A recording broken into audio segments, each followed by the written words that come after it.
Matthews joins us to remember the life of one Andy Ockershouse, longtime WMAL general manager and DC media icon. I'm Vince Colonnese with another DC media icon, Mary Walter. Good morning. Oh, you're so sweet. Joining us now, Eric Dezenhall. He's a nationally recognized crisis communications expert. He also has a new book out called False Light. We're going to talk about that as well. Eric, thank you and for joining us here on Mornings on the Mall.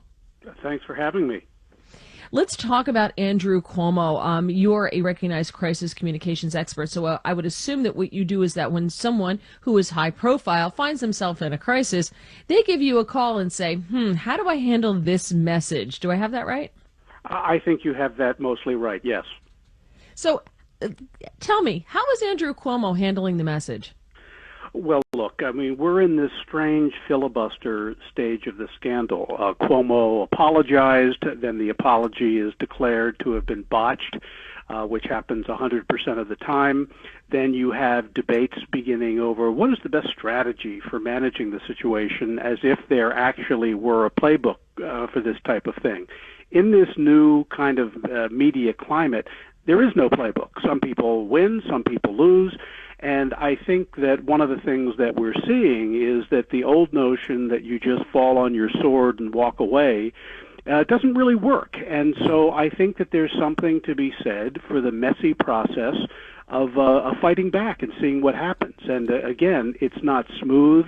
Nobody thinks it's a good strategy, but it sometimes works, although it's an uphill battle for Cuomo, I think. Regardless of the person we're talking about, something I've noticed, Eric, is oftentimes nowadays when people apologize for any perceived sin, it serves not as a way to make the scandal go away, but instead as an accelerant. It's almost like a confirmation of what your enemies think about you. So therefore, it just makes it worse. Is that the case here? And does it, just as from a purely political standpoint, in terms of survival, does Andrew Cuomo make a mistake if he acts contrite? Well, I think that no matter what you do, that is declared to have been botched. I mean, and that is there's a mathematical reason for that.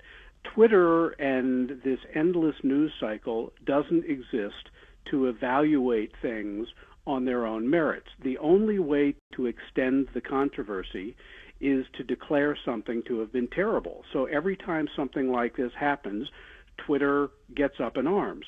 It is almost beside the point right, whether this is handled well or not. The important thing is to be outraged because that's what Twitter and the modern social media cycle do. Mm-hmm. In the days when there was a media, news went to bed at 4:30, essentially. These things were different. Now everything you do exists to extend the half-life of outrage. Yeah. So the outrage, though, it sounds like as if it's just coming from a mob of unknown faces who have control over your career now and how it's going to end and whether you will be given absolution or not, and that depends on whether they like you. If they like you, then you're fine and you can do no wrong. But if they don't like you, you will be sacrificed. Is that how this is going now?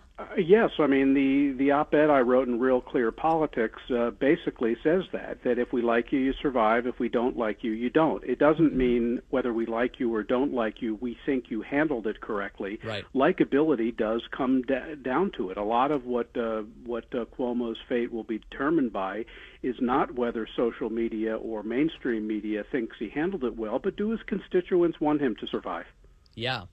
So, but on the merits, let's examine this. I mean, like one of the things that we've talked about extensively about Andrew Cuomo is it's one thing to have these sexual harassment accusations, and if he actually did any of these things, it's horrible, and he shouldn't have.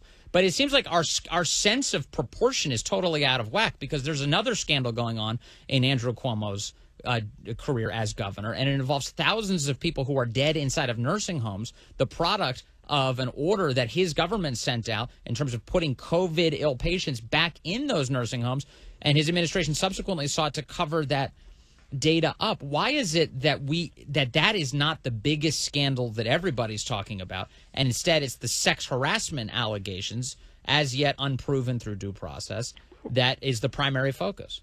Because we're interested in sex. A friend of mine who worked for me for a number of years worked for one of the major news companies during the Lewinsky crisis. And if you polled people, a majority of Americans said, we're sick and tired of hearing about Clinton's sex life. And this news outlet began reducing coverage of Clinton and the sex scandal. Well, ratings plummeted. Why? Because we know we're not supposed to say we are interested in this, but we are interested in this.